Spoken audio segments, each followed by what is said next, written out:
Motivational line, जो मेहनत पे भरोसा करते हैं वो किस्मत की बात कभी नहीं करते, जो मेहनत पे भरोसा करते हैं वो किस्मत की बात कभी नहीं करते, और मेहनत वालों की तो सफलता को कोई रोक ही नहीं सकता। यदि अभी हमने देखा होगा, भाई थर्ड ग्रेड की एग्जाम लगी थी, पेपर लेंथी जरूर था, लेकिन जिन बच्चों ने मेहनत की होगी, वो मेहनत करने वाले बच्चे कहीं ना कहीं बस ये जरूर कह सकते हैं कि सर पेपर लेंथी था लेकिन पर्सन सोल्व हो रहे थे। कुछ पर्सन ऐसे थे जो आउट ऑफ सिलेबस थे या कभी नहीं पढ़े होंगे, जाहिर सी बात है हर बार ऐसे कुछ पर्सन तो ऐसे होते हैं जो नहीं भी पढ़े जाते हैं। तो चलो अब आज की सुर्खियों की बात करें। एनसीआर का सबसे बड़ा बायोलॉजिकल पार्क विकसित किया जाएगा, कहां पर और क्या क्या बात यहां से आ जाती है। तो उसके साथ यहां पर 3 दिवसीय आजू गुजा 2.0 चिल्ड्रन फेस्टिवल का आयोजन कहां पर किया गया और क्या क्या बात यहां से आ जाती है। तो उसके साथ यहां पर भारतीय सेना की ओर से राजस्थान के व्यक्ति को समाज सेवा के क्षेत्र में सम्मानित किया गया, किनको सम्मानित किया गया और क्या क्या बात यहां से आ जाता है। उसके साथ साथ यहां पर 28वें राष्ट्रमंडल संसदीय सम्मेलन में राजस्थान का प्रतिनिधित्व किनके द्वारा किया गया और क्या क्या बात यहां से आती है। तो उसके साथ यहां पर अंतर्राष्ट्रीय हॉकी महासंघ की ओर से मान्यता प्राप्त उत्तर भारत का एकमात्र टर्फ कहां पर बनाया गया, किसके द्वारा बनाया गया और क्या क्या बात यहां से। और उसके साथ यहां पर है गणतंत्र दिवस पर राष्ट्रपति भवन में सम्मानित, तो किनको सम्मानित किया जाएगा और क्या क्या बात यहां से। और उसके साथ साथ यहां पर है हरियाणा में आयोजित 6वीं नेशनल रोलबॉल फेडरेशन कप, और इसके अंदर राजस्थान टीम ने मेडल जीता है, तो कौन सा जीता है और क्या क्या बात यहां से आ जाती है, ये भी हम लोग पढ़ने वाले हैं। तो ये थी अपनी सुर्खियां, और अब करते हैं इन सुर्खियों का एनालिसिस। ये बच्चा करे सर मेरा फोर्थ ग्रेड में 2 गुना में हो गया, बहुत बढ़िया बेटा।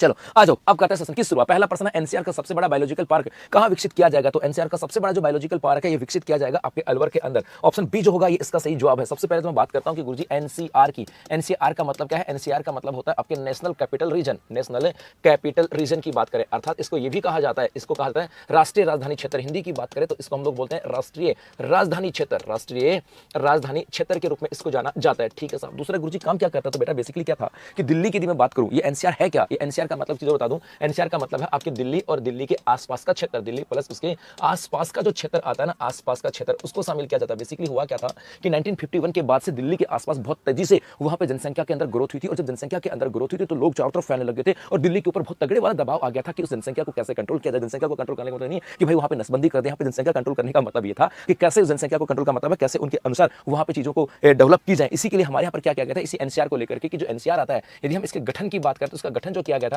ये 95 के अंदर एक एक्ट आया था, उस एक्ट के तहत किया गया था। और 95 में एक एक्ट जिसका नाम था राष्ट्रीय राजधानी क्षेत्र योजना बोर्ड अधिनियम, राष्ट्रीय एक एक्ट आया था, राष्ट्रीय एक यहां पर आया था राष्ट्रीय राजधानी क्षेत्र, राष्ट्रीय राजधानी क्षेत्र, राष्ट्रीय राजधानी क्षेत्र योजना बोर्ड अधिनियम आया था, योजना बोर्ड अधिनियम आया। और इस बोर्ड अधिनियम के तहत कहा गया था कि हमें राष्ट्रीय राजधानी क्षेत्र के अंतर्गत हमें इसके विकास के ऊपर काम करना है, और इसी के तहत एनसीआर का गठन किया गया था। और इस एनसीआर के अंदर यदि मैं राजस्थान की बात करूं तो मेरे गुरुकुल राजस्थान के अंदर 2 जिले आते हैं, अलवर और भरतपुर, अलवर और भरतपुर। आज भी यदि मैं एनसीआर की ऑफिशियल वेबसाइट पे जाता हूं तो वहां पे 2 ही नाम आते हैं, अलवर और भरतपुर। आप एनसीआर की ऑफिशियल वेबसाइट पे जाना और वहां पे जाकर के देखना, वहां पे 2 ही नाम आते हैं सब।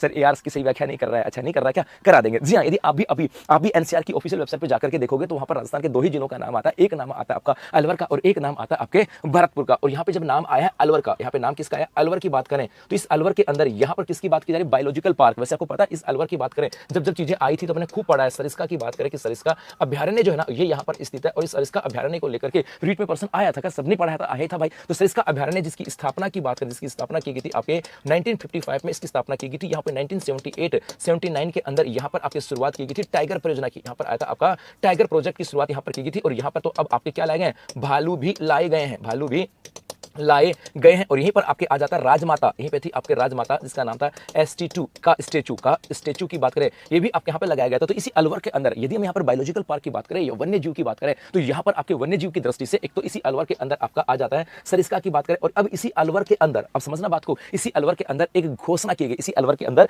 यहाँ पर मेरे बच्चों एक घोषणा कर दी गई है। जी हाँ, यहाँ पर एक घोषणा कर दी गई, और वो घोषणा है कि यहाँ पर क्या होगा, एनसीआर का सबसे बड़ा बायोलॉजिकल पार्क की बात करें, जैविक उद्यान बनाया जाएगा। एनसीआर का सबसे बड़ा जैविक उद्यान जो है ना वो यहां पर बनाया जाएगा, या मैं ऐसे कह दूं बायोलॉजिकल पार्क की बात करूं वो आपके यहां पर बनाया जाएगा। ये यहां से आ जाता है। और यदि ये भी कहा गया था कि ये कहां पर बनाया जाएगा, ये भी तो इंपॉर्टेंट है सर भाई, ये भी तो इंपॉर्टेंट है, कहां पर बनाया जाएगा। तो ये बनाया जाएगा आपके कटी घाटी के अंदर, ये बनाया जाएगा आपके इसी अलवर के अंदर। यहां पर एक कटी घाटी कहा गया कि अलवर से लगभग अलवर से 5-7 किलोमीटर की दूरी पर एक क्षेत्र आता है कटी घाटी, यहाँ पर एक क्षेत्र आता है कटी घाटी की बात करें, और यहाँ पर आपके बनाया जाएगा एनसीआर का सबसे बड़ा बायोलॉजिकल पार्क। सर इस सबसे बड़े बायोलॉजिकल पार्क कटी घाटी में बनाया जाएगा, इसकी खास बात क्या होगी, तो यहाँ पर एक तो कहा गया कि यहाँ पर जिराफ लाए जाएंगे, और जिराफ, और ये कहाँ से, दक्षिणी अफ्रीका। जी हाँ, एक तो कहा गया कि यहाँ पर दक्षिणी अफ्रीका से जिराफों को लाया जाएगा और यहाँ पे जिराफ भी देखने को मिलेंगे। इसके अलावा ये भी कहा गया कि भैया यहाँ पर आपके बब्बर शेरों की बात करें, बब्बर शेर जो है ना वो भी आपके यहाँ पे लाए जाएंगे। तो यदि आ जाए कि एनसीआर का सबसे बड़ा जैविक उद्यान कहाँ बनेगा, ये आपका बायोलॉजिकल पार्क तो कटी घाटी अलवर के अंदर बनेगा, और यहाँ पे दक्षिणी अफ्रीका से लाए जाएंगे जिराफ। इसके अलावा इसके अलावा यदि हम बात करें आपके यहीं से क्या होगा, इसके अलावा आपके यहीं से क्या होगा, यहीं पर बब्बर सेल यहां पर होंगे, तो ये बात यहां से आ जाता है। तो एनसीआर क्या, उसकी बात कर ली। राजस्थान के अंदर एनसीआर को किसको शामिल किया गया, इसका गठन कब किया गया। और यदि बायोलॉजिकल की बात करें तो अलवर के अंदर आपके सरिस्का उद्यान भी आ जाता है। तो एक आपके यहाँ पर आ जाता है बायोलॉजिकल पार्क और यहाँ पर सरिस्का अभ्यारण्य, इतनी सी बात यहाँ पर आ जाते हैं। इसके अलावा और कुछ भी नहीं। वैसे एक बच्चे ने कहा, जैसे राजस्थान जो गवर्नमेंट ऑफिसर रोहित कह रहा सर अलवर में यहाँ पे रामसर साइड सिलिसेट झील की बात करें, हाँ भाई यहाँ पे सिलिसेट झील की बात करें वो भी यहाँ पर है 100% का। एक बच्चे ने कहा सर यहाँ पर आपके बरवा डूंगरी के ऊपर नारायणी माता का मंदिर है बेटा, 100% यहाँ पे बरवा डूंगरी के ऊपर नारायणी माता का मंदिर भी, ये भी सब कुछ है। मतलब यहाँ पे बहुत सारी चीजें हैं अलवर के अंदर। ऐसे हम लोग जाएंगे ना अलवर के अंदर तो 100 बातें ढूंढने को मिल जाएंगी आप लोगों को, लेकिन यहाँ पर अभी इस पर्सन के अंदर बस इतना ही। तो ले लो स्क्रीनशॉट, फिर चलेंगे आगे। जी भाई चलें आगे। सर मेरा एलडी कैटेगरी में अंत दोगुना में पास कर दिया, बहुत बढ़िया बेटा। चलो भाई चलें आगे। भानगढ़ के किले की बात करें, बच्चा कर सर भानगढ़ का किला भी है, 100% यहाँ पे भानगढ़ का किला भी है। आगे देखते हैं मेरे गुरु। तो ये था ये इसकी इंग्लिश वर्जन है कि where will the NCR largest biological park be develop, तो आपके आ जाएगा अलवर के अंदर। अगला पर्सन यहाँ पर है 3 दिवसीय आजू गुजा 2.0 चिल्ड्रन फेस्टिवल का आयोजन कहाँ पे किया गया, तो ये किया गया आपके बीकानेर के अंदर। सबसे पहले मैं चलता हूँ आपके बीकानेर के अंदर, कहाँ चलें, इस बीकानेर की बात करें। और इस बीकानेर की यदि मैं 5-7 बातों की चर्चा करूँ जो आपके एग्जाम के पॉइंट ऑफ व्यू से इंपॉर्टेंट, जैसे आ सकता है यहाँ से एक तो आ जाए कि भाई राजस्थान स्टेट वुलन मिल कहाँ पर है, राजस्थान स्टेट वुलन मिल्स की बात करूं, राजस्थान स्टेट वुलन मिल्स की बात करें, ये भी आपके बीकानेर में है। यदि मैं इसी बीकानेर की बात करूं तो आपके यहाँ पर एक आ जाएगा महाजन फायरिंग रेंज, महाजन फायरिंग रेंज की बात करें। हम लोगों ने तो इनको रटा था कि गुरुजी महाजन फायरिंग रेंज है और यहाँ पर बहुत सारे युद्धाभ्यास हुए थे, आप लोग कमेंट्स करके बताना रिसेंटली 2025 के अंदर कौन कौन से थे, पढ़े भी थे और उम्मीद थी कि शायद थर्ड ग्रेड में पर्सन आएगा, लेकिन पता नहीं भाई साहब। खैर करंट आया था, लेकिन जिन जैसी उम्मीदें थी वैसी नहीं आई।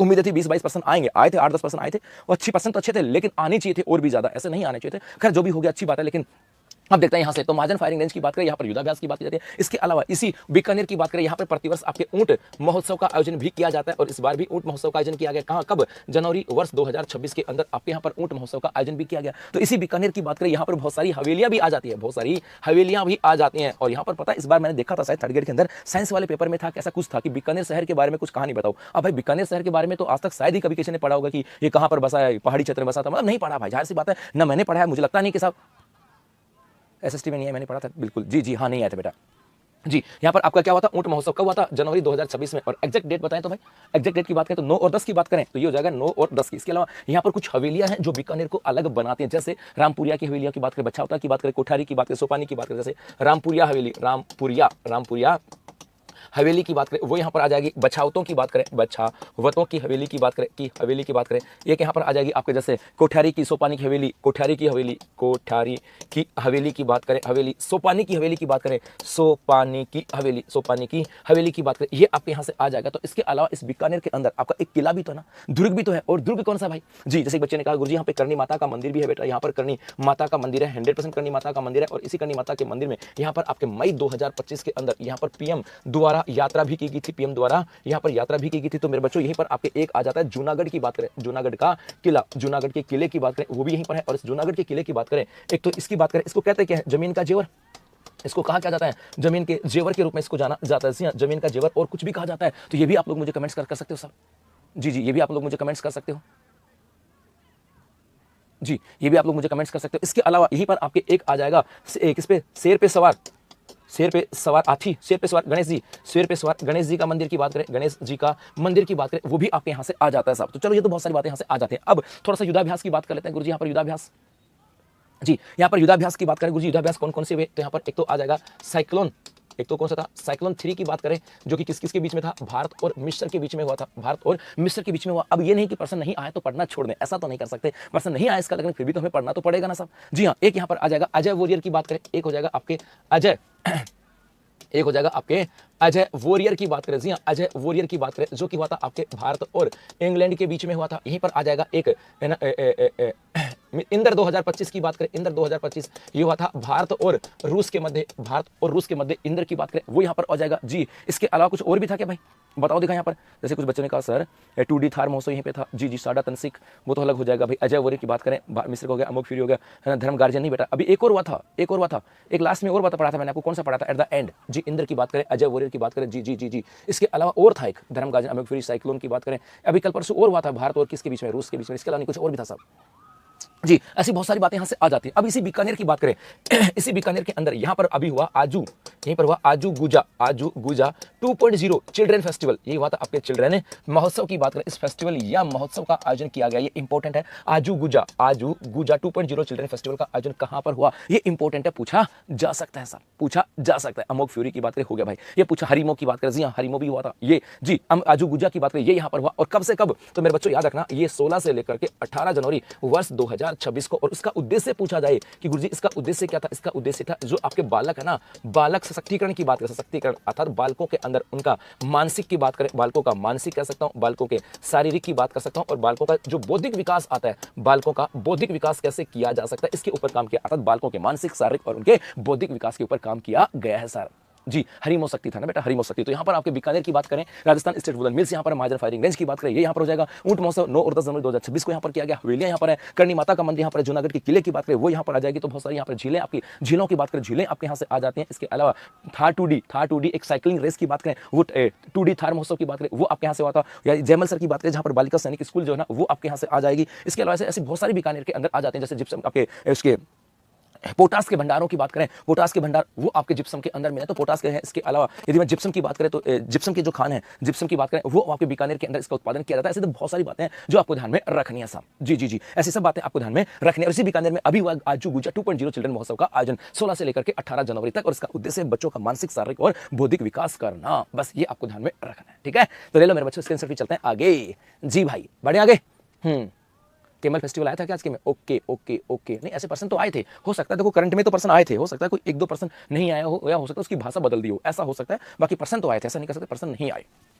जी हाँ, भाषा बदल दी गई थी। चलो ये रहा कि वेयर वाज द 3-day आजू गुजा 2.0 फेस्टिवल ऑर्गेनाइज, तो ये आ जाएगा आपके बीकानेर के अंदर, ऑप्शन सी। नेक्स्ट यहाँ पर है भारतीय सेना की ओर से राजस्थान के किस व्यक्ति को समाज सेवा के क्षेत्र में सम्मानित किया गया, तो नाम आ जाएगा लक्ष्य राज सिंह मेवाड़ा, ऑप्शन बी जो होगा ये इसका सही जवाब है। आपको पता है भारतीय सेना दिवस कब है, पता है कि नहीं पता, बताओ तो मेरे गुलगुलो। यहाँ से आ जाएगा आपके भारतीय सेना दिवस, भारतीय सेना दिवस की बात करें, और ये प्रतिवर्ष मनाया जाता है 15 जनवरी को। और इस 15 जनवरी 2026 की बात करें, और 2026 में यहां पर जो कार्यक्रम का आयोजन किया गया कि 2026 के अंदर इस कार्यक्रम का आयोजन मेरे गुलगुलो कहां पर किया गया, जयपुर के अंदर किया गया था, जयपुर के अंदर। और जयपुर के अंदर 8 से लेकर के 12 जनवरी तक तो कार्यक्रम जो था उसका नाम था नो यूर आर्मी। जी हाँ, नो यूर आर्मी की बात करें कि अपनी सेना को जानो। 8 से लेकर के 12 जनवरी तक तो नो यूर आर्मी के ऊपर काम किया गया था कि सेना को जानो, सेना की प्रदर्शनी लगाई गई थी, जहां पर भारतीय सेना के द्वारा उनके जो युद्धक हथियार थे उनको प्रदर्शित किया गया था। सेना ने अपनी प्रदर्शनी लगाई थी ताकि लोगों के अंदर देशभक्ति की भावना को पैदा किया जा सके। चलो हो गया भाई, सर मेरा बिजली विभाग में हो गया, बहुत बढ़िया। राजपूत शेखावत क्या है बेटा, राजपूत शेखावटी, सर मेरा बिजली विभाग में हो गया, बहुत बढ़िया बेटा।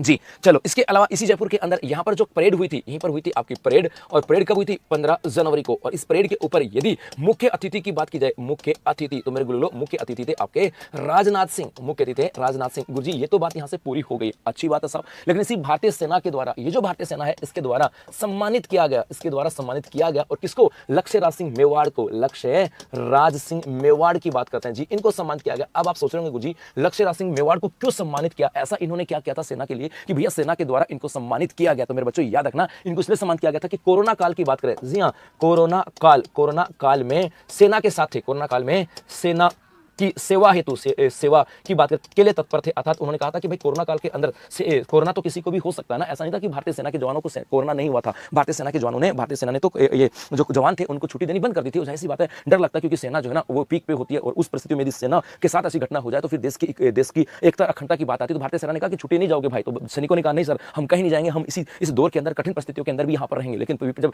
परिस्थितियां विपरीत हुई, हो सकता है किसी के घर में कोई ऐसा काम पड़ गया कि जाना पड़ा हो, तो यदि व्यक्ति गया तो जब वो वापस आया तो उसको क्वारंटाइन किया गया था, 14 दिन को क्वारंटाइन रखा जाता था, और उसके बाद में वो भारतीय सेना के साथ वापस शामिल होता था ना। भारतीय सेना ने पूरा इस चीजों को साथ रखा। तो ऐसी स्थिति के अंदर जहां पे जो मेडिकल फैसिलिटी की बात थी, उन सब के लिए कौन साथ खड़ा था, उनके लिए खड़ा था आपके लक्ष्य राज सिंह मेवाड़ा। उन्होंने इनको हाईटेक एम्बुलेंस भी दी थी भारतीय सेना को। इसके अलावा कहा कि यदि और भी कभी आवश्यकता पड़े तो मैं आप लोगों के साथ हूं, जो मतलब भारतीय सेना के साथ मैं आपके यहाँ पे साथ हूं। इन्होंने एक हाईटेक एम्बुलेंस भी दी थी, इसके अलावा हमेशा तैयार थे, और इसीलिए इनको सम्मानित किया गया था लक्ष्य राज सिंह मेवाड़ा को, किसके द्वारा, भारतीय सेना के द्वारा। ये बात यहां से आ जाती है। जी हाँ, यहाँ पर एक नाम और है, दिनेश कुमार कुम्हार की बात करें। गुरुजी ये कौन है, तो बेटा ये टेरिकोटा कलाकार हैं। ये जो आपके टेरिकोटा कलाकार हैं, ये टेरिकोटा कलाकार हैं, सब अच्छी बात है, टेरिकोटा कलाकार हैं और ये टेरिकोटा कलाकार हैं और इन्हें मध्य प्रदेश में तुलसी अवार्ड से सम्मान किया गया था। इनको दिया गया था अपना तुलसी अवार्ड। इनको क्या दिया गया? तुलसी अवार्ड से इनको सम्मानित किया गया। कहां पर? एमपी में। जी हां, मध्य प्रदेश के अंदर इनको तुलसी अवार्ड से सम्मानित किया गया था। ये थोड़ा सा आपको ध्यान में रखना है जी। इसके अलावा यदि नाम आ जाए डॉक्टर महेंद्र मीणा की बात करें तो ये आपके इनका संबंध आता है श्री नरेंद्र करण, इनका संबंध आता है श्री नरेंद्र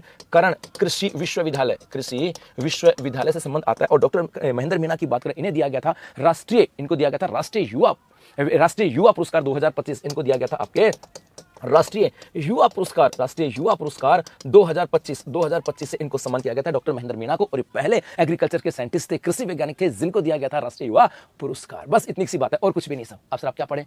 अप्रत्याशित आ रहा है, करंट अफेयर्स नहीं, करंट अफेयर्स से अप्रत्याशित कौन सा आया? बताओ ऐसा कोई पर्सन जो अप्रत्याशित था। भाई राजस्थान का पूछूंगा मैं, इंडिया की तुम्हें करने में पढ़ाता भी नहीं बेटा, तो इंडिया का तो मुझे पता भी नहीं है, लेकिन राजस्थान का ऐसा कोई करंट अफेयर्स का पर्सन जो आपको लगा हो कि सर अप्रत्याशित था, तो आप मुझे टाइप करके बताओ, थोड़ा सा मुझे भी समझ में आए, देखे क्या थी कहानी उसकी। ऐसा तो कोई अप्रत्याशित नहीं था मेरे बच्चों। भाषा बदल जा सकती है, ये हो सकता है, भाषा बदली जा सकती है सब जी। अभी से क्लास देखनी बेटा, चलो बढ़े आगे। तो ले लो स्क्रीनशॉट, फिर चलते हैं आगे। अब आपको सर इंडिया का करंट अफेयर्स था, तो इंडिया का तो बेटा उसका तो मैं भी नहीं कर सकता कुछ। अब वहां पे सिलेबस में लिखा हुआ है नहीं इंडिया का, फिर भी दे दिया तो अब दे दिया। अभी तो उनकी आलोक राशि होशियार आदमी भाई है ना। आ जाओ जी। ये रहा इसका इंग्लिश वर्जन की which person from Rajasthan was honoured by the Indian army for his contribution in the field of social services. तो नाम आ जाएगा लक्ष्य राज सिंह मेवाड़। उसके बाद अगला पर्सन है 28वें राष्ट्रमंडल संसदीय सम्मेलन में राजस्थान विधानसभा का प्रतिनिधित्व किसके द्वारा किया गया? तो ये प्रतिनिधित्व किसके द्वारा किया गया? ये किया गया था आपके वासुदेव देवनानी के द्वारा। ऑप्शन बी होगा इसका सही जवाब। हाँ 2020 का दे दिया बेटा, उसका तो क्या करे। जैसे आपको पता है मुझे पर्सन मिला तो वहां पे वो था आपका घर घर औषधि योजना। भाई वो तो है ही नहीं, घर घर औषधि योजना को तो रूप ही बदल दिया। घर घर औषधि योजना नाम की कोई योजना ही नहीं है। घर घर औषधि योजना की बात करें वो बंद कर देगी, उसका स्वरूप बदल दिया गया, फिर भी घर घर औषधि। अब उसका तो बेचारा नरेंद्र भी क्या करे। आपको सर घर घर औषधि योजना आपने नहीं पढ़ाई, तो बेटा ऐसा नहीं कि पढ़ाई नहीं है। हाँ जब उस समय जब आई थी उस समय पढ़ाई थी। अब 25 में मैं 2021 की घर घर औषधि योजना की पढ़ाऊंगा तो फिर तो गड़बड़ हो जाएगी। तो ये भी तो हमने नहीं सोचा ना, फिर तो वो तो 18 का भी दे देगा, 17 का भी दे देगा। अब 17-18 का दे देगा, उसका तो बेटा क्या करें, है ना भाई। ये है सब जी। इसके अलावा यदि कोई बताओ सर 2022 की योजना, तो बेटा 22 में तो हम सिमू बेटा मैं भी क्या करूं, नरेंद्र बेचारा क्या करे 22 के लिए। तो अब मैं 2026 के अंदर मैं कहूं 22 के अंदर का पर्सन है, पढ़ो इसको, तो अभी कहोगे सर तो 22 का क्यों पढ़ा रहे हो? आप खुद ही कह दोगे ना मेरे को। हाँ ऊँट संरक्षण योजना तो मैंने पढ़ाई है, ऊँट संरक्षण योजना पढ़ाई नहीं पढ़ाई बताओ, आप खुद ही बता दो। ऊँट संरक्षण योजना यहाँ भी क्यों, मैंने सुबह 9 बजे क्लास में बजट पढ़ाया था, तभी बताया था कि ऊँट संरक्षण योजना में 10,000 की जगह 20,000 करने की घोषणा कर दी। भाई उसका तो मैं भी क्या करूं मेरे बच्चे। आ जाओ 28वें राष्ट्रमंडल संसदीय सम्मेलन में राजस्थान विधानसभा का प्रतिनिधित्व किसके द्वारा किया गया? ये किया गया था आपके वासुदेव देवनानी के द्वारा। जी हाँ, सबसे पहले तो मैं लिखता हूं यहाँ पर आपके एक आ जाएगा 28वां क्या राष्ट्रमंडल संसदीय सम्मेलन की बात करते हैं सब। राष्ट्रमंडल संसदीय सम्मेलन की बात करते हैं गुरुजी। 28वां राष्ट्रमंडल संसदीय सम्मेलन हुआ था, ये कहां पर हुआ, किसके द्वारा इसका उद्घाटन किया गया और क्या क्या बातें यहां से आती हैं। पहली चीज, इसका आयोजन जो किया गया था 14 से लेकर के 16 जनवरी वर्ष 2026 को किया गया। कहां पर किया गया? नई दिल्ली के अंदर इसका आयोजन किया गया था। और यह भी याद रखना कि भारत द्वारा फोर्थ टाइम मेजबानी। इसका मतलब है कि इससे पहले भारत के अंदर 3 बार राष्ट्रमंडल संसदीय सम्मेलन का आयोजन हो चुका है और यह अब हुआ था आपके चौथी बार, है ना। ये हुआ था आपके चौथी बार आयोजन हुआ था। और यदि इस चौथी बार की बात करें तो गुरुजी इसका उद्घाटन जो किया गया था, देश के प्रधानमंत्री पीएम नरेंद्र मोदी के द्वारा। ये यहाँ पर उद्घाटन किया गया। और इसी के अंदर यदि आ जाए कि गुरुजी प्रतिभागी कितने थे, इसके अंदर कितने लोग प्रतिभागी हुए, तो यहाँ पर आपके 42 राष्ट्रमंडल देशों की बात करें। जी हाँ, यहाँ पर हुए थे आपके 42 जो राष्ट्रमंडल देश हैं, 42 राष्ट्रमंडल देश यहाँ पे प्रतिभागी थे। और इसके अंतर्गत यदि मैं ऐसा पूछूं कि राजस्थान का प्रतिनिधित्व किसके द्वारा किया गया, तो ये किया गया था आपके वासुदेव देवनानी के द्वारा। और वासुदेव देवनानी है कौन? तो बेटा ये है अपने राजस्थान विधानसभा और इस राजस्थान विधानसभा के अध्यक्ष जी। इतना सा आपको याद रखना है, ठीक है भाई। ये बात यहां से आ जाती है सब। जी हाँ बेटा काकू जो बताओ, मैं PWD ब्लाइंड से आता हूँ, मेरा नंबर 43 आ रहा है, मेरी कट ऑफ गई है। हो जाएगा बेटा, हो जाएगा दुष्यंत मीना 100% हो जाएगा बेटा जी। चलो तो ये बात यहाँ से आ जाती है। तो पहला याद रखना, राष्ट्रमंडल संसदीय सम्मेलन की बात करें, हाल ही में कौन सा हुआ? 28वां राष्ट्रमंडल संसदीय सम्मेलन हुआ था 14 से लेकर के 16 जनवरी 2026 को नई दिल्ली में। और भारत के द्वारा इसकी चौथी बार मेजबानी की गई थी। राष्ट्रमंडल संसदीय सम्मेलन का मतलब था कि वे देश जो राष्ट्रमंडल का हिस्सा था, राष्ट्रमंडल किसको काउंट करते थे पता है? वो देश जो कभी अंग्रेजी साम्राज्य के अधीन रहे थे, उन देशों के समूह को कहा गया था राष्ट्रमंडल देश। और उन राष्ट्रमंडल देशों के द्वारा अपने संसदीय वहां के जो संसद है, उस संसद के अध्यक्ष की बात करें या वहां पे जो विधानसभा है उनके अध्यक्ष यहाँ पर आए थे और उनके द्वारा कैसे लोकतंत्र को बेहतर बनाया जा सकता है उसकी बात हुई थी। इसके अलावा आपस में बहुत सारी चीजों के ऊपर यहाँ पे चीजें साझा की गई थी। तो यहाँ पे प्रतिभाग इसका उद्घाटन किया था प्रधानमंत्री नरेंद्र मोदी ने। और यहाँ पर 42 राष्ट्रमंडल देश थे, उसके प्रतिभागी यहाँ पर शामिल हुए थे। और राजस्थान का प्रतिनिधित्व की बात करें, ये यहाँ पर थे आपके वासुदेव देवनानी, ये यहां से आ जाता है और कौन है, ये राजस्थान विधानसभा के अध्यक्ष है। बस इतनी सी बात याद रखना, ठीक है। तो ले लो स्क्रीनशॉट, चलते हैं आगे। जी भाई ले लो स्क्रीनशॉट, चलते हैं आगे। जी मेरे बच्चों बढ़े आगे, ओके।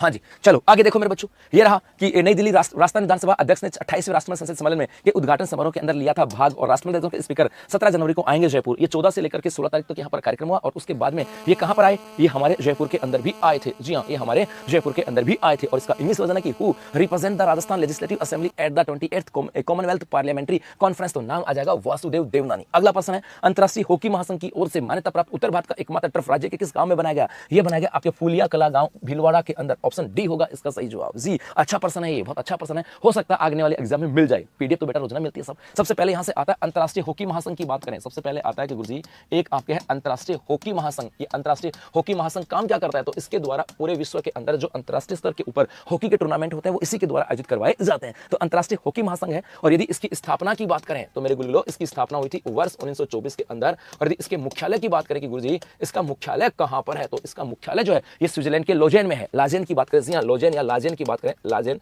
जो कि आपका पड़ता है स्विट्जरलैंड के अंदर, स्विट्जरलैंड के अंदर इसका मुख्यालय। और इसी अंतरराष्ट्रीय हॉकी महासंघ के दुकी की मान्यता की बात करें, इसी के द्वारा मान्यता प्राप्त, इसी के द्वारा मान्यता प्राप्त क्या, उत्तर भारत का मान्यता प्राप्त, उत्तर भारत का एकमात्र टर्फ की बात करें, ये कहां बनाया गया, तो ये बनाया गया आपके राजस्थान में। और राजस्थान में कहां, तो राजस्थान के अंदर भीलवाड़ा में। और यदि ये पूछा जाए भीलवाड़ा में कहां, तो ये गांव आ जाएगा फूलिया कला की बात करें गुरुजी ऐसा क्या था और किसके द्वारा बनाया गया। बेसिकली जिस प्रकार से आपने सुना होगा ना, जयमल सर का नाम सुना होगा, सुनो भाई सुनो। चतुर्थ श्रेणी की 2 गुना की लिस्ट आ गई क्या, आ गई ना भाई, आ गई जी। यहां पर आपने सुना होगा ना कि बीकानेर के जयमल सर के अंदर वहां पे जो राठी परिवार था, राठी परिवार के द्वारा भारत की पहली महिला सैनिक स्कूल की स्थापना की थी, उसी के द्वारा। एक बच्चा कर सर ऐसे क्वेश्चन नहीं आते तो कैसे आते हैं, बता दे मेरे भाई कैसे आते हैं। क्वेश्चन तो यही आएंगे, बस भाषा बदल जाएगी, प्रश्न तो यही आएंगे, नया खंड तो वो बेचारा कहां से पैदा करेगा जी। तो उसी प्रकार से इस फूलिया कला गांव का एक व्यक्ति था, और उस व्यक्ति के द्वारा जयपुर के अंदर उनकी फैक्ट्री थी, उनकी जगह थी, उन सबको बेच करके और उन्होंने वापस अपने गांव में, गांव के जो स्कूल है वहां पर इन्होंने बनाया, नाम आता है सत्यनारायण लड्डा। जी हाँ, इसके निर्माण की बात करें गुरुजी, इसका निर्माण किसने करवाया, तो नाम आ जाएगा आपके सत्यनारायण लड्डा जी की बात करें, ये नाम आता है। क्या हुआ था कि भैया सत्यनारायण लड्डा इसी गांव के रहने वाले थे, इसी गांव के स्कूल में पढ़े थे, जयपुर में जाकर के बिजनेस करते थे, अच्छी खासा बिजनेस था, अच्छी खासी जमीन थी। लेकिन बाद में सत्यनारायण जी की बात करें, है ना, सत्यनारायण जी ने अपनी जमीन, अपनी फैक्ट्री सब बेची, वापस कहां पर आए, अपने गांव में आए फूलिया कला के अंदर। और इन्होंने यहां पर आपके ट्रफ बनाया हॉकी का, उत्तर भारत का एकमात्र ट्रफ जो ना ये यहां पर बनाया। और ट्रफ किसका, हॉकी का ट्रफ इन्होंने यहां पर बनाया। बस इतनी सी बात यहां पर आ जाती है। अब यहां पर जैसे एक दो नाम और यहां से हैं, यदि इसकी कट ऑफ लगी, कटिंग देखो, भीलवाड़ा के फूलिया कला में भामासा सत्यनारायण लड्डा बने रोल मॉडल की बात करें, फैक्ट्री बंगला बेचा, 21 करोड़ में स्कूल व हॉकी का टर्फ ग्राउंड बनाया, ऐसा प्रदेश में कहीं भी नहीं है। जी हां, 48 कमरे हैं, मतलब पूरी स्कूल बनाए, स्कूल व हॉकी का टर्फ ग्राउंड बनाया, 48 कमरे हैं, 2000 बच्चे ऐसे पढ़ाई करेंगे। मतलब गांव फूलिया कला के भामासा सत्यनारायण लड्डा ने जिस स्कूल में पढ़ाई की थी उसी की खराब स्थिति देखी तो उनकी सूरत बदलने की ठान ली, जयपुर स्थित फैक्ट्री और बंगला बेच दिया। मतलब जयपुर में इनकी फैक्ट्री थी, बंगला था, ये इन्होंने बेच दिया। ये एक गांव पर प्रेम होता है भामासा का। उसके बाद 8 बीघा में 21 करोड़ में भव्य स्कूल का निर्माण करा दिया, 8 बीघा में 21 करोड़ लगा दिया। इतना नहीं, हॉकी के लिए बच्चों का जुनून देखा तो सैंड सिंथेटिक टर्फ का ग्राउंड बनाया, और ऐसा ग्राउंड राजस्थान में कहीं और नहीं है। ये विद्यालय सेंटर फॉर एकेडमिक, जी हां, centre for academic and sports excellence का रोल मॉडल है। और बाद में कहा कि मैंने कभी इसी स्कूल में यहीं पर पढ़ाई की थी। उसके बाद आईएम कोलकाता से डिग्री लेने के बाद कारोबार प्रारंभ किया था, और अमेरिका में नौकरी कर रहे थे, 2 बेटियां और बेटों की मदद ली। मतलब ऐसा नहीं कि सब इसने खुद के पैसे थे, खुद के पैसे तो उन्होंने अपनी फैक्ट्री बेची, बंगला बेचा। इसके अलावा इनके जो बच्चे थे ना वो अमेरिका में नौकरी कर रहे हैं, इनके बच्चे अमेरिका में नौकरी कर रहे हैं, उनको भी कहा कि भाई आप लोग भी यहां पर आओ साहब, आ जाओ।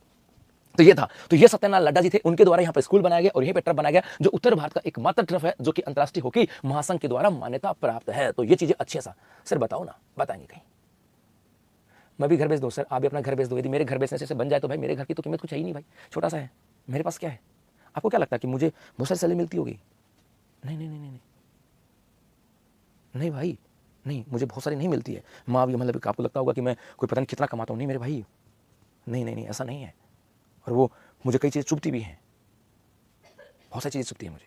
और ऐसा भी नहीं है कि कांटा लगता है कैसा, हाँ लगता है बेटा, अब नहीं लगता है बेटा। जब चीज़ें सिद्धांतों के विपरीत होती है ना तब लगता है। और आपको लगता है मेरी बहुत सारी सैलरी होगी, नहीं भाई, बस इतनी है कि मेरा गुजारा हो जाता है। लेकिन हाँ, मैंने कुछ चीज़ें सोची हैं, जैसे मैंने सोचा है कि भाई मैं कोशिश करूँगा कि जो आएगा ना मार्च अप्रैल, 1 अप्रैल के बाद मैं मेरी सैलरी का 5% हिस्सा मैं शायद वो बच्चे जो आर्थिक रूप से कमज़ोर हैं, या कोई दिव्यांग है, या कोई विडो महिला है, या कोई डाइवर्स महिला है, उनके लिए खर्च कर दूँ। मतलब ये चीज़ें जरूर मैंने सोची है कि हर महीने जितनी मेरी सैलरी आएगा उसका 5% तक का हिस्सा मैं उन बच्चों के लिए तो खर्च करूँगा, ये पक्की बात है। भाई मेरे पास बहुत बड़ी सैलरी नहीं है, समझो, मतलब बहुत बड़ी सैलरी नहीं है मेरे पास कि मैं बहुत बड़ी सैलरी कमाता हूँ, नहीं बेटा, ऐसा नहीं है। मतलब कई चीज़ें हैं जिनके लिए बहुत बार लड़ना भी पड़ता है। लेकिन इतना जरूर है कि मार्च के बाद अप्रैल से मेरी सैलरी का कुछ हिस्सा, मतलब 5% हिस्सा जो है ना, वो मैं आप में जो कहोगे ना, मैं आर्थिक रूप से कमजोर हूँ, क्योंकि मुझे अभी रिसेंटली मुझे बहुत सारी चीज़ें ऐसी सामने आई कि मैं किसी बच्चे का जब एडमिशन कराने जाता हूँ ना, तो मुझे बहुत सारी गड़बड़ होती है कि मैं कहता हूँ, बच्चा कहता है सर 20% 30% छूट करा दो, तो मेरे सामने बहुत सारी बातें आती हैं, तो तब चुकता है। और आप में से बहुत सारे बच्चों ने कहा भी होगा कि सर मुझे कोर्स दिला दो, मैं जवाब नहीं दे पाया। मतलब उस समय मैं खुद शर्मिंदा होता हूँ कि क्यों नहीं दे पाया, क्योंकि मेरी बहुत सारी मजबूरियाँ फंस जाती हैं, बहुत सारी चीज़ें हैं मैं जो यहाँ पे नहीं बोल सकता। बट ये जरूर है कि 1 अप्रैल के बाद मैं मेरी सैलरी का 5% तक का हिस्सा जो है ना, मैं उन बच्चों में खर्च जरूर करूँगा, ये मैं कह सकता हूँ। लेकिन कई बार बहुत सारी चीज़ें बदलती हैं बेटा, ये पक्का है साहब। और 30 तक ही कमाऊंगा मैं, 30 के बाद कमाऊंगा भी नहीं। उसके बाद में बहुत सारी चीज़, मतलब मुझे इतना पता है कि मुझे जैसे मुझे मेरी बॉडी डोनेट करनी है, कि मैं मर जाऊँ तो शायद ये मेरी बॉडी किसी के काम आ जाए, है ना जी, है ना, ऐसी बात है। तो ये पक्का है 1 अप्रैल के बाद यदि कोई मुझसे आपको कहेगा ना कि सर ऐसा है, फिर उसको उदास नहीं होने दूंगा। अभी बहुत सारी चीज़ें बेटा। चलो आगे देखो जी, ये रहा, है ना। और ये इसका इंग्लिश वर्जन है कि in which village of state in the only turf in north India recognised by the International Hockey Federation located. तो ये आपका जाएगा फुलिया कला विलेज भीलवाड़ा के अंदर। नेक्स्ट यहाँ पर है, राजस्थान के किस प्रगतिशील किसान को गणतंत्र दिवस पर 26 जनवरी को राष्ट्रपति भवन में आयोजित कार्यक्रम में सम्मानित किया जाएगा? नाम आ जाएगा संतोष देवी खेदड़। ऑप्शन ए होगा इसका सही जवाब। अब आपको पता है, यहां से भी मैं वर्ष 2025 की बात करूं, सबसे पहले आ जाएगा 15 अगस्त 2025। 15 अगस्त 2025 की बात करें, और इस दिन हमारे यहाँ पर स्वतंत्रता दिवस की बात करता हूँ, स्वतंत्रता दिवस कार्यक्रम की बात करें। ये जो कार्यक्रम हुआ था कहाँ पर? मेहरानगढ़ के अंदर। मेहरानगढ़ कहाँ पर है? जोधपुर के अंदर हुआ था। और यहीं पर आपके दिया गया था, आपके एक बेस्ट सरपंच का अवार्ड दिया गया था। बेस्ट सरपंच का अवार्ड दिया गया था किसको? दिव्यांश को जी, किसको दिया था? दिव्यांश को। कहाँ का रहने वाला है? टोंक का। सर ये पर्सन भी आया था जी। उसके बाद में अब आ जाता हूं 26 जनवरी 2026। 26 जनवरी 2026 और 26 जनवरी 2026 की बात करूं, एक तो आ जाएगा कि राष्ट्रीय कार्यक्रम की बात करता हूं, राष्ट्रीय कार्यक्रम। और राष्ट्रीय जो कार्यक्रम है ये कहां होगा? इसका आयोजन होगा आपके कर्तव्य पथ के ऊपर। और कर्तव्य पथ कहां? नई दिल्ली के अंदर, यहां पर आयोजन होगा। और इसी 26 जनवरी की राष्ट्रीय जो कार्यक्रम होगा, इसी 26 जनवरी के ऊपर एक राष्ट्रीय कार्यक्रम होगा आपके राष्ट्रपति भवन के ऊपर भी, राष्ट्रपति भवन में, क्योंकि यहाँ कर्तव्य पथ के ऊपर तो परेड की जाएगी। कर्तव्य पथ पे तो क्या होती है? परेड होती है सब। और यहीं पर राष्ट्रपति भवन के अंदर आपके, यहाँ पर राष्ट्रपति भवन में भी आपके कार्यक्रम होगा। और इस कार्यक्रम के अंतर्गत यहाँ पर आपके अवार्ड वितरण किया जाता है। यहां पर किया जाएगा अवार्ड वितरण। और इस अवार्ड वितरण में क्या राजस्थान के किसी व्यक्ति विशेष को सम्मानित किया जाएगा? तो यह सम्मानित किया जाएगा आपके संतोष देवी खेदड़ को। संतोष देवी खेदड़ की बात करें, उनको सम्मानित किया जाएगा। ये कहां की रहने वाली है? ये बेरी गांव की रहने वाली है। इनका गांव है बेरी गांव, और बेरी गांव पड़ता है नवलगढ़ के अंदर, और नवलगढ़ पड़ता है आपके झुंझुनू के अंदर। तो बेरी गांव नवलगढ़ झुंझुनू के रहने वाली है। और संतोष देवी की बात करें तो ये प्रगतिशील किसान है। ये जो है आपके, ये प्रगतिशील किसान है। जी हाँ, ये आपके प्रगतिशील किसान है। तो संतोष देवी खेदड़ को सम्मानित किया जाएगा। लेकिन यहां से को बता दूं 26 जनवरी 2026 के ऊपर कि हमारे यहां पर राज्य स्तरीय कार्यक्रम की बात करें, गुरुजी राज्य स्तरीय कार्यक्रम कहां होगा? तो बेटा ये राज्य स्तरीय कार्यक्रम वापस कहां होगा? जोधपुर के अंदर होगा। तो 15 अगस्त 2025 को भी स्वतंत्रता दिवस के ऊपर राज्य स्तरीय कार्यक्रम की बात करें, ये कहां पर हुआ था? आपके जोधपुर में हुआ था, मेहरानगढ़ का। और शायद आया भी था थर्ड ग्रेड के एग्जाम में पर्सन, बस है ना। और 26 जनवरी 2026 को एक तो राष्ट्रीय आपका भारतीय राष्ट्रीय स्तर का कार्यक्रम होगा नई दिल्ली के ऊपर, वहां तो परेड होगी। इसके अलावा 26 जनवरी के ऊपर राष्ट्रपति भवन में भी कार्यक्रम होगा। और राष्ट्रपति भवन के अंदर जो अवार्डों का वितरण किया जाता है, अवार्डों का वितरण किया जाता है सब। और उस अवार्डों के वितरण में एक राजस्थान के संतोष देवी खेदड़ है, जो कि बेरी नवलगढ़ झुंझुनू के रहने वाले प्रगतिशील किसान है। इनको क्या दिया जाएगा? इनको अवार्ड दिया जाएगा। ये यहां से आ जाता है। और एक हमारा राज्य स्तरीय कार्यक्रम कहां होगा? ये भी आपके जोधपुर में होगा। बस इतनी सी बात है। ले लो स्क्रीन, चलते हैं आगे। गुरुजी ओबीसी, जी जी जी जी जी भाई, तो ले लो स्क्रीन, चलते हैं आगे। जी राजौरिया बेटा, चलें आगे। चलो बेटा आगे देखते हैं। ये रहा कि which progressive farmer from Rajasthan will be honoured at a Republic Day ceremony held at Rashtrapati Bhavan on January 2026। तो नाम आ जाएगा संतोष देवी खेदड़। अगला यहाँ पर है, हरियाणा में आयोजित 6वीं नेशनल रोलबॉल फेडरेशन कप में राजस्थान की पुरुष टीम ने कौन सा पदक जीता? तो ये जीता है आपके स्वर्ण पदक। ऑप्शन ए होगा इसका सही जवाब। जी हाँ, क्या करें गुरुजी? चले प्रश्न की व्याख्या करें, करते मेरे बच्चों। हरियाणा में चलते हैं साहब। इस हरियाणा की बात करें, और हरियाणा के अंदर तिथि की बात करें तो तिथि आ जाती है 2 से लेकर के, हरियाणा की बात करें यहाँ पे 2 से लेकर के 4 जनवरी वर्ष 2026 को यहाँ पे चल रही थी आपकी सिक्स्थ कौन सी? National rollball federation cup. यहाँ पे चला था आपका नेशनल 6वां national roll ball federation cup चल रहा था। Federation cup. और इस फेडरेशन कप की बात करें, इसके अंदर फाइनल के अंदर 2 टीमें थी, राजस्थान वर्सेज एमपी। अब तो ये भी पढ़ना पड़ सकता है कि यदि पूछा जाए कि 6वीं नेशनल रोल बॉल के अंतर्गत प्रश्न बन सकता है कि राजस्थान की टीम ने किसको हरा करके मेडल जीता साहब, है ना भाई? किसको? गुरुजी गोल्ड मेडल हो गया, हाँ जी। किसको हरा करके? तो यहाँ पर फाइनल था राजस्थान और एमपी के बीच में, और राजस्थान का स्कोर था 10 और एमपी का स्कोर था 3, अर्थात इसको 10-3 से हरा करके और राजस्थान क्या जीता? गोल्ड जीता। ऑप्शन ए यहाँ से आ जाएगा। फाइनल में किसकी बात करूं? पुरुष फाइनल की बात करूं कि पुरुष फाइनल में की टीम के अंदर राजस्थान और एमपी की टीम थी, और यहाँ पे मध्य प्रदेश को 10-3 से हरा करके इन्होंने गोल्ड जीता था। कथन और कार के बेटे में कथन और कार का तो कुछ है ही नहीं भाई। करंट में कैसे बनाओगे मेरे बच्चों? ज्योग्राफी में तो बना देंगे। विक्रम कुमार, अभी तो मैंने बोला नहीं है, एक बच्चे ने कुछ कहा विक्रम कुमार, अभी मैंने ऐसा कुछ बोला नहीं बेटा जी। अब देखो बेटा, यहाँ से कथन और कारक की बात करें, इस करंट में तो इसमें क्या बताता है ना, ज्योग्राफी के अंदर तो बता दूंगा।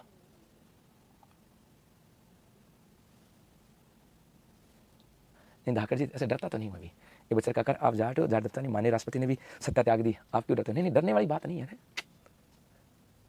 मजदूर के हाथ है भैया, अपना हाथ हम आटन पड़े रहे। वो मेरे बच्चे कभी देखना, मेरे हाथ में आटन है, शायद अनुभव भी हो रहे होंगे, मेरे हाथ किसान के से हाथ है, तो दबने वाली तो कहानी नहीं है मेरे बच्चे जी। चलो ये बात यहाँ से आ जाती, तो ले लो इसके आंसर पे चलते हैं आगे।